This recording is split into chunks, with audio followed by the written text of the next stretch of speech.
When I was a kid, my father and grandfather took me fishing. This was my very first experience on the water. And even though I probably lost a dozen hooks that day, I had a great time. In later years, my dad and I went fishing a few more times, but he worked 2 jobs and father-son time was pretty slim. Fishing never really became part of my life.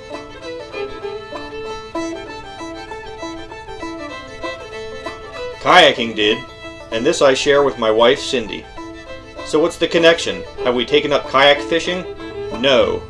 On one of our earliest paddles together at our nearby lake, we found several American coots.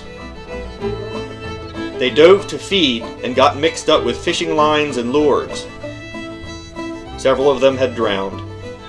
Being a biologist, I was not surprised by this, but nevertheless I felt the senselessness of this loss, and somehow being in a kayak seemed to magnify the experience.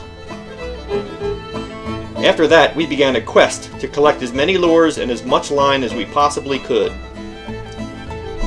With Cindy and me, everything becomes a game. Life is just more fun that way.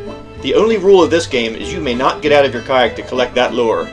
We casually compete over who gets the first lure of the day and who gets the best one. She's better at spotting them, but I'm more willing to risk life and limb getting them. These are our trophies, sometimes hard won, as nicks and notches in my Greenland paddle can attest, from valiantly attacking lures stuck a little too high in that tree. In our garage, we display the fruits of our labor on the find wall. I don't know how many pieces we have collected, and I don't think that's really important anyway.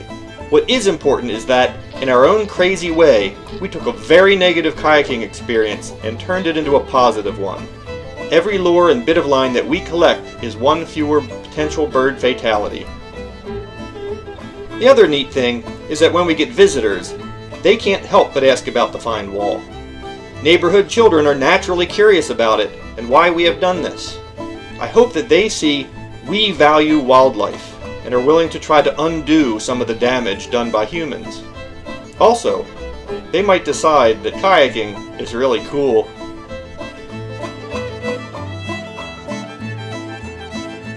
I'd like to think that if my father and grandfather were here, they would appreciate the find wall and our reasons behind this unusual hobby.